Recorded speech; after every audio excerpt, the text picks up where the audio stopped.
ಮಧ್ಯಪ್ರಾಚ್ಯ ರಾಷ್ಟ್ರಗಳಲ್ಲಿ ಯುದ್ಧ ಮುಂದುವರೆದಿದೆ. ಇನ್ನೊಂದು ಕಡೆ ಭಾರತದ ಮೇಲೆ ಅದರ ನೇರ ಪರಿಣಾಮ ಬಿದ್ದಿದೆ. ಗ್ಯಾಸ್, ಅಡುಗೆ ಎಣ್ಣೆ ಬೆಲೆ ಏರಿಕೆ ಆಗಿದ್ದಾಯಿತು. ಈಗ ಪೆಟ್ರೋಲ್ ಹಾಗೇನೆ ಡೀಸೆಲ್ ಬೆಲೆ ಏರಿಕೆ ಭೀತಿ ಎದುರಾಗ್ತಾ ಇದೆ. ಪೆಟ್ರೋಲ್ ಡೀಸೆಲ್ ಲೀಟರ್ಗೆ ಬೆಲೆ 20 ರೂಪಾಯಿಯಷ್ಟು ಏರಿಕೆ ಆಗುತ್ತಾ?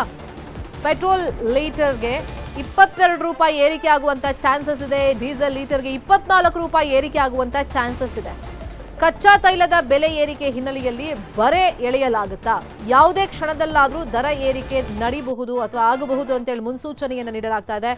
ಅಲ್ಲಿಗೆ ಪೆಟ್ರೋಲ್ ಲೀಟರ್ಗೆ 125 ರೂಪಾಯಿ ಆಗೋ ಚಾನ್ಸಸ್ ಇದೆ. ಡೀಸೆಲ್ ಲೀಟರ್ಗೆ 115 ರೂಪಾಯಿ ಆಗುವಂತ ಚಾನ್ಸಸ್ ಇದೆ. ಇದೇ ವಿಷಯವಾಗಿ ಇನ್ನಷ್ಟು ಡೀಟೇಲ್ ಆಗಿ ಇನ್ಫಾರ್ಮೇಶನ್ ಕೊಡ್ತಾ ಹೋಗೋದಕ್ಕೆ ನೇರ ಸಂಪರ್ಕದಲ್ಲಿ ಕನೆಕ್ಟ್ ಆಗಿದ್ರು ನಮ್ಮ ರಿಪೋರ್ಟರ್ ಶರಣು ಹಂಪಿ. ಜೀವನ ಮಾಡೋದು ಹೆಂಗೆ ಅಂತೇಳಿ ಜನ ಆತಂಕದಲ್ಲಿದ್ದಾರೆ. ಯುದ್ಧ ನಡೀತಿರೋದು ಎಲ್ಲೋ, ಅದರ ನೇರ ಎಫೆಕ್ಟ್ ನಮ್ಗೆ ಯಾಕೆ ಅಂತೇಳಿ ಜನಸಾಮಾನ್ಯರು ಪ್ರಶ್ನೆ ಮಾಡೋದು ಸಹಜ. ಬಟ್ ಇದೆಲ್ಲ ಇಂಟರ್ನ್ಯಾಷನಲ್ ಮಾರ್ಕೆಟ್ ರಿಲೇಟೆಡ್. ಹಾಗಾಗಿ ಪೆಟ್ರೋಲ್ ಮತ್ತೆ ಡೀಸೆಲ್ ಬೆಲೆ ಏರಿಕೆ ಎಷ್ಟಾಗಬಹುದು, ಯಾವಾಗಿಂದ ಆಗಬಹುದು ಅನ್ನೋ ನಿರೀಕ್ಷೆ.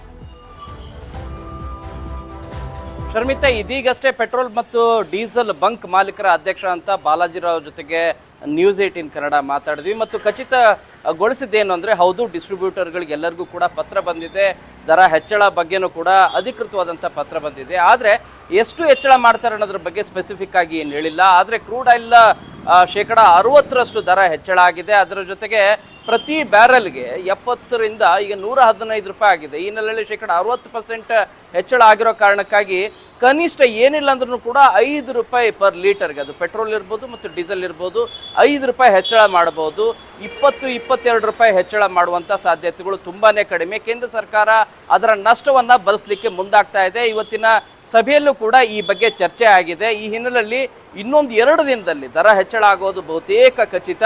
ಆದರೆ ಪ್ರತಿ ಲೀಟರ್ಗೆ 20-22 ರೂಪಾಯಿ, 24 ರೂಪಾಯಿವರೆಗೂ ಕೂಡ ದರ ಹೆಚ್ಚಳ ಆಗೋದಿಲ್ಲ. ಮ್ಯಾಕ್ಸಿಮಮ್ 5 ರೂಪಾಯಿವರೆಗೂ ಕೂಡ ದರ ಹೆಚ್ಚಳ ಆಗ್ಬೋದು ಅಂತ ಹೇಳಿ ಈಗ ನ್ಯೂಸ್ 18ಗೆ ಪೆಟ್ರೋಲ್ ಬಂಕ್ ಮಾಲೀಕರ ಅಧ್ಯಕ್ಷ ಅಂತ ಬಾಲಾಜಿರಾವ್ ಅವರು ಕೂಡ ಸ್ಪಷ್ಟನೆ ಕೊಟ್ಟಿದ್ದಾರೆ. ದಿನಬಳಕೆಯ ವಸ್ತುಗಳು, ಯಾಕಂದ್ರೆ ಇರಾನ್ ಇಸ್ರೇಲ್ ಮಧ್ಯೆ ನಡೀತಿರುವಂತ ಯುದ್ಧದ ಎಫೆಕ್ಟ್ ಕಾರಣಕ್ಕಾಗಿ ದಿನಬಳಕೆಯ ವಸ್ತುಗಳ ದರನೂ ಕೂಡ ಹೆಚ್ಚಾಗ್ತಾ ಇದೆ.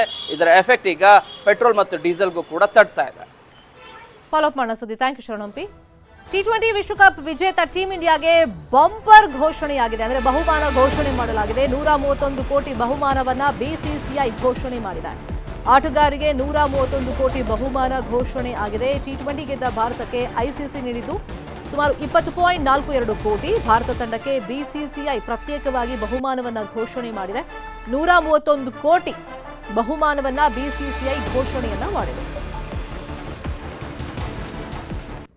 T20 ಗೆದ್ದಂತ ಟೀಮ್ ಇಂಡಿಯಾಗೆ ಬಂಪರ್ ಬಹುಮಾನ ಇದೀಗ BCCI ಕಡೆಯಿಂದ ಘೋಷಣೆಯಾಗಿದೆ. 131 ಕೋಟಿ. ಆಟಗಾರರು, ಕೋಚ್, ಅವರ ಅಸಿಸ್ಟೆಂಟ್ ಎಲ್ರಿಗೂ ಇದು ಸಮಾನವಾಗಿ ಹಂಚಿಕೆ ಆಗುತ್ತೆ.